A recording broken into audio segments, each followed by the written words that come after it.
Here is how to enter a 1099 NT in TurboTax step by step.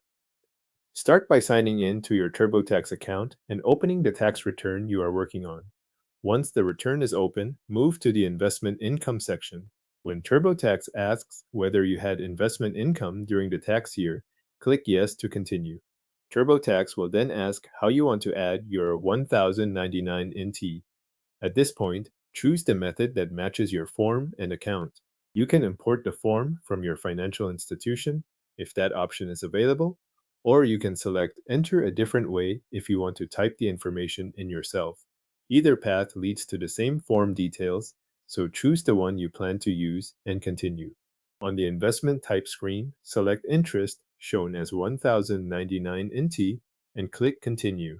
This takes you to the entry area for your interest income details. Enter the payer name exactly as it appears on your Form 1099 NT, then enter the interest amounts from the form, including Box 1 for interest income. If your form shows any other amounts that apply to your situation, enter those as well in the matching fields. If the form includes additional boxes beyond the first entry area, select My Form has info in other boxes. That will open the remaining fields so you can continue entering the information exactly as shown on your 1099 NT.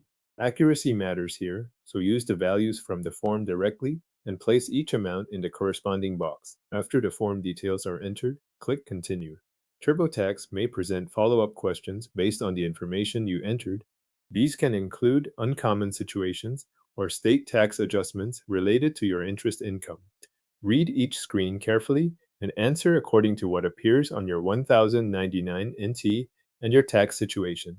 If a screen refers to something not listed on your form, review the wording before moving on so the answer matches your record.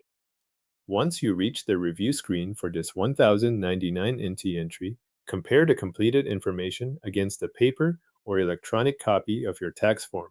Check that the payer name matches and that all amounts, including box 1 and any other boxes you entered, are correct. This is the best point to catch a skipped field or a number entered into the wrong place. When everything matches, continue through the rest of your return. Move through the remaining sections as prompted and review the full return before filing so your entries are consistent across the forms. Your 1099 NT has now been entered into TurboTax and included in your tax return.